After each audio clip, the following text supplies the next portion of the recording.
بسم اللہ الرحمن الرحیم۔ السلام علیکم ناظرین، مرد کی پسلی سے عورت کو بنا کے اللہ تعالیٰ نے مرد کو اپنی اس حکمت کا اشارہ دیا ہے کہ میں نے اس عورت کی تخلیق فرشتوں کی لائی مٹی سے نہیں کی، میں نے اسے تمہارے جسم کے حصے سے اس لیے نکالا کہ عورت کا تقدس اور پردہ قائم رہے۔ فرشتوں کو بھی خبر نہ ہونے پائی کہ زمین کی لائی ہوئی کس مٹی سے عورت کی تخلیق ہوئی، یعنی عورت کے تقدس کی حد تو دیکھیے کہ فرشتوں سے بھی اس کی بناوٹ کا پردہ لازمی قرار دیا گیا، اور پہلی عورت اس مرد کی پسلی سے نکلی جس کی وہ منکوحہ کہلائی۔ اب بات آتی ہے پسلی کی۔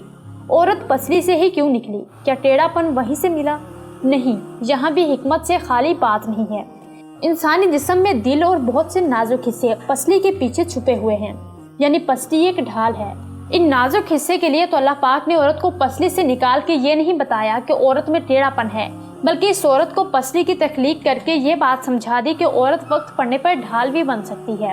حضور اکرم صلی اللہ علیہ وآلہ وسلم صحابہ کی محفل میں جلوہ فرما تھے۔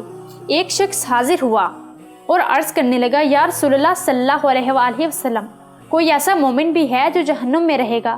حضور پاک صلی اللہ علیہ وآلہ وسلم فرمانے لگے، ہاں، ایک شخص ایسا ہوگا جو جہنم کی گہرائی میں 1000 سال رہے گا اور مسلسل اونچی آواز میں پکارتا رہے گا، یا حنانو یا منانو۔ ایک دن اس قدر اونچی آواز سے ہی یا حنانو یا منانو کہے گا کہ حضرت جبرائیل علیہ السلام جہنم کے قریب سے گزرتے ہوئے اسے سن لیں گے۔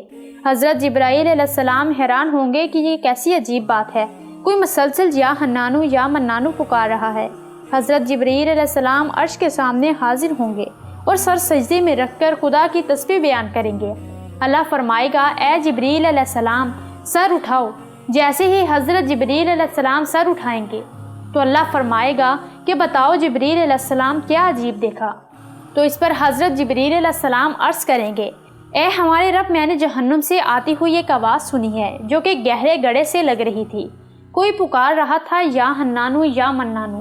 اللہ فرمائے گا، اے جبرائیل علیہ السلام، جہنم کے دروقہ مالک کے پاس جاؤ اور اسے کہو کہ جو بندہ یا حنانو یا منانو کی صدا لگا رہا ہے اسے جہنم سے نکال کر تمہارے حوالے کر دے، پھر اسے میرے پاس لے آؤ۔ حضرت جبرائیل علیہ السلام جہنم کے دروازے پر تشریف لے جائیں گے، دروازے پر دستک دیں گے، مالک باہر آئیں گے۔ حضرت جبرائیل علیہ السلام انہیں اللہ پاک کا حکم سنائیں گے، حکم سن کر مالک جہنم کے اندر جائیں گے۔ حضرت محمد صلی اللہ علیہ وآلہ وسلم نے فرمایا، جیسے ماں اپنے بچے کو پہچانتی ہے، مالک ایسے ہی جہنم کو پہچانتا ہے۔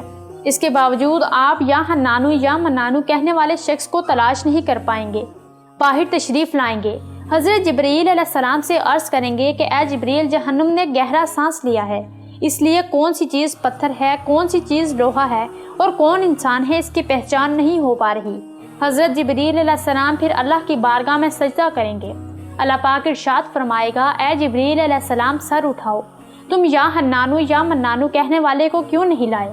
جبرائیل علیہ السلام عرض کریں گے، مولا دروقہ جہنم مالک نے بھی معذرت کر لی ہے، کہتے ہیں کہ جہنم نے گہری سانس لی ہے، اس وجہ سے پتھر، لوہے اور انسان کے درمیان کوئی فرق نہیں بچا ہے، تو یہ سب جل کر کوئلہ بن چکے ہیں، کسی چیز کی پہچان نہیں ہو پا رہی۔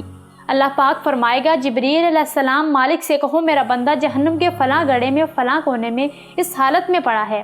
حضرت جبرائیل علیہ السلام جہنم کے دروازے پر جائیں گے اور حضرت مالک کو یا حنانو یا منانو پکارنے والے کا پتہ بتائیں گے۔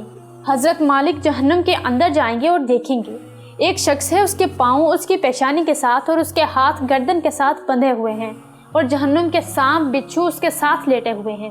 حضرت مالک اس کی زنجیریں توڑ دیں گے اور جہنم سے نکال کر حضرت جبرائیل علیہ السلام کے حوالے کر دیں گے۔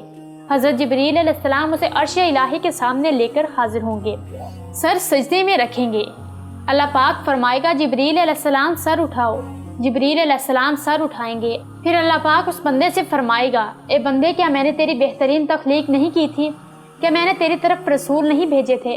کیا میرے رسولوں نے تمہیں میری کتاب نہیں سنائی تھی؟ کیا میرے رسولوں نے تمہیں نیکی کا حکم نہیں دیا تھا؟ کیا تجھے برائی سے منع نہیں کیا تھا؟ وہ بندہ ساری باتوں کو مانے گا، اقرار کرے گا، یا اللہ، تو نے میری بہت اعلیٰ تخلیق فرمائی، تیرے رسول بھی تشریف لائے، انہوں نے تیرے احکام بھی سنائے۔ اللہ پاک فرمائے گا، فلاں فلاں گناہ کیوں کیے؟ وہ عرض کرے گا، یا اللہ، میں نے اپنی جان پر ظلم کیا جس کی سزا مجھے جہنم میں ڈال دیا گیا۔ اے اللہ، اس کے باوجود میری امید نہیں ٹوٹی، مجھے تیری رحمت سے امید تھی، میں یا حنانو یا منانو پکارتا رہا۔ مولا، تو نے مجھے اپنے فضل سے جہنم سے نکالا ہے، یا اللہ مجھ پر رحم فرما۔ اللہ پاک فرمائے گا اے فرشتوں گواہ ہو جاؤ، میں نے اس پر رحم کیا اور اسے معاف کر دیا۔ ناظرین آئیے اپنا اپنا محاسبہ کرتے ہیں کہ کیا ہم میں کوئی ایسا ہے جو کہہ سکے کہ میں اپنے ایمان کا حساب کر سکتا ہوں۔ اپنے اپنے گریبانوں میں نظر ڈالیں، کوئی ایسی خوبی جس پر ہمیں یقین ہو کہ ہمیں دوزخ میں نہیں ڈالا جائے گا۔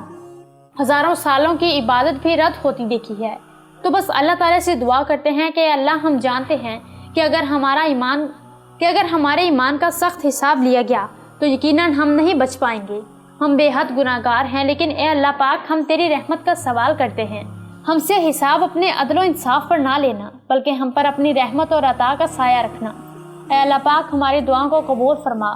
قیامت کے دن جب لوگوں کے ایمان کا حساب و کتاب ہو رہا ہوگا، پر کچھ لوگ ایسے ہوں گے جن کو اللہ تعالیٰ بغیر حساب کے جہنم میں بھیج دے گا۔ صحابہ کرام نے عرض کی یا رسول اللہ صلی اللہ علیہ وآلہ وسلم وہ کون سے لوگ ہوں گے؟ نبی کریم صلی اللہ علیہ وآلہ وسلم نے فرمایا ظالم حکمران، وہ تاجر جو جھوٹ بولتا ہو، وہ بوڑھا شخص جو زنا کرتا ہو۔ نبی کریم صلی اللہ علیہ وآلہ وسلم نے فرمایا جس شخص میں یہ 3 عادات پائی جائیں وہ جاہل ہے، جو سننے سے پہلے ہی جواب دینا شروع کر دیتا ہے، بات کو سمجھنے سے پہلے ہی جھگڑا شروع کر دیتا ہے، علم نہ رکھنے کے باوجود فیصلے شروع کر دیتا ہے۔ اللہ پاک ہم سب کو نیک اعمال کرنے کی توفیق عطا فرمائے، آمین۔ ناظرین اپنا خیال رکھیے گا، ہمیں دعا میں یاد رکھیے گا۔ اللہ حافظ۔